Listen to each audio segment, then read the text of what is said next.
నా పేరు doctor CL Venkatrao.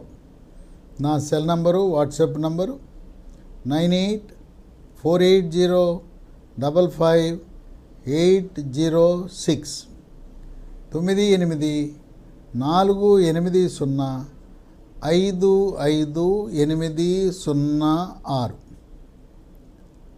అతిమూత్ర వ్యాధి.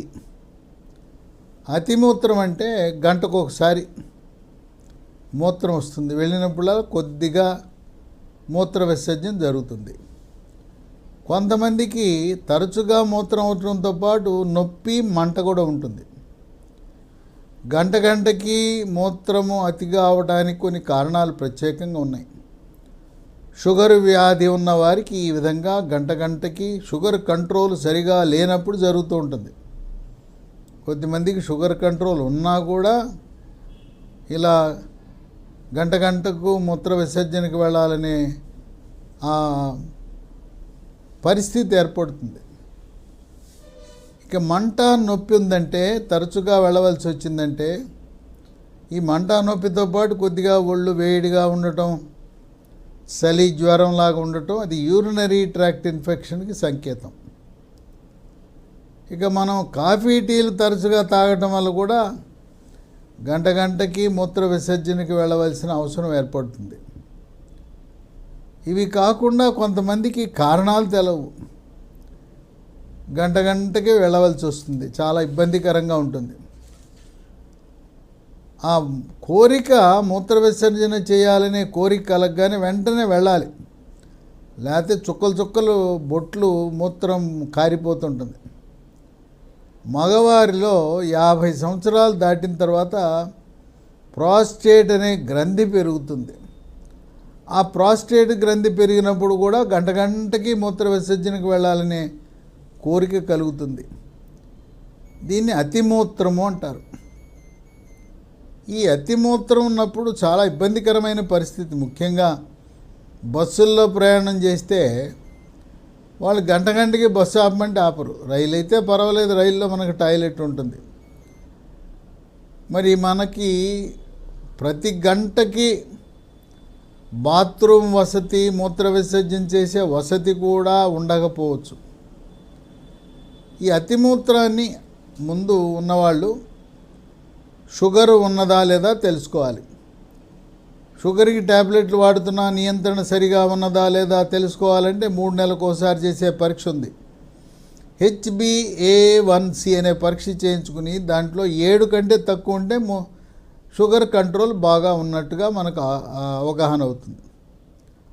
అలాగే యూరిన్లో ఇన్ఫెక్షన్లు, చీము కణాలు ఉంటాయి. మూత్ర పరీక్ష చేసినప్పుడు చీము కణాలు ఉంటాయి. ఇలాంటి అతిమూత్రము సమస్య ఉన్న ప్రతి ఒక్కరూ కూడా పొట్టకి అల్ట్రాసౌండ్ స్కానింగ్ పరీక్ష చేయించుకోవాలి. ప్రాస్టేట్ గ్రంథి పెరిగిందా లేదా అనేది అల్ట్రాసౌండ్ స్కానింగ్ ద్వారా మనకు తెలుస్తుంది. ఇటువంటి దానికి అలోపతి డాక్టర్లు, యూరాలజిస్టులు, మూత్రపిండ శస్త్రచికిత్స నిపుణులు రకరకాల చికిత్సలు చేస్తారు. ఈ అతిమూత్ర సమస్యకు ఆయుర్వేదములో గృహ వైద్యము, చిట్కా వైద్యము, బ్రహ్మాండమైన గృహ వైద్యం అందుబాటులో ఉంది. అది వాడితే అతి తక్కువ ఖర్చుతో ఈ అతిమూత్ర సమస్యకు శాశ్వత పరిష్కారం లభిస్తుంది. దీన్నే మందుల షాపులో వెళ్ళాల్సిన అవసరం లేదు, మన ఇంట్లోనే తయారు చేసుకోవచ్చు. ఇవన్నీ కూడా మనకు అందుబాటులో ఉండే వస్తువులే.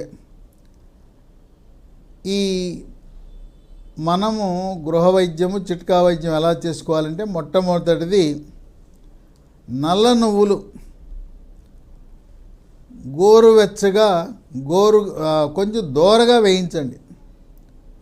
దోరగా వేయించిన తర్వాత చూర్ణం చేసి ఒక 50 గ్రాములు తీసుకోవాలి.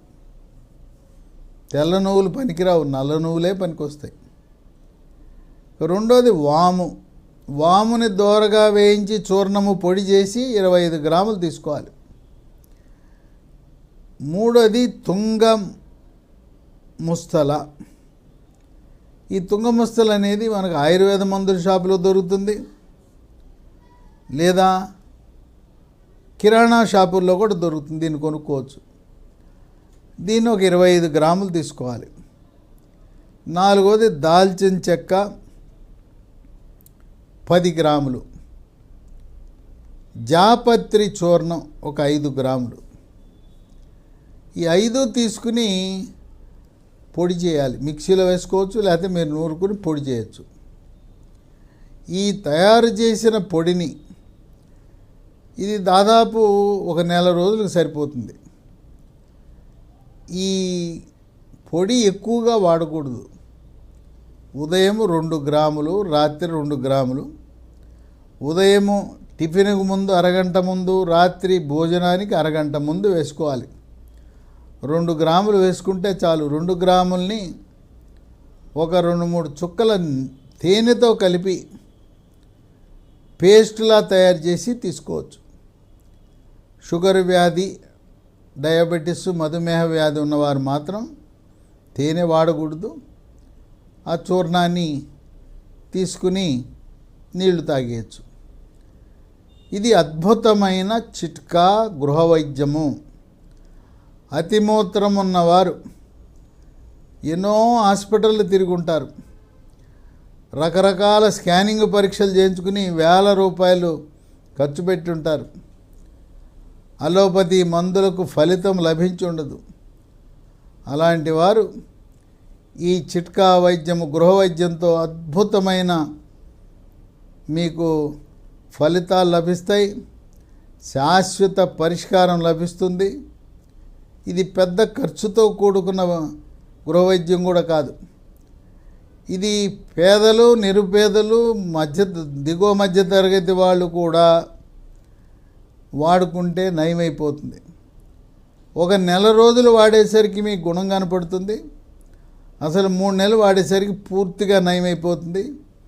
ఇక మళ్ళీ వాడవలసిన అవసరం ఉండదు. కనుక రసాయనాలతో కూడిన అల్లోపతి మందులు వాడి విసిగి వేసారిపోయి మాకు 1% కూడా అతిమూత్రానికి పరిష్కారం లభించలేదనే వారికి ఈ చిట్కా వైద్యం దేవుడిచ్చిన వరం, ప్రకృతి ప్రసాదించిన వరంగా భావించండి.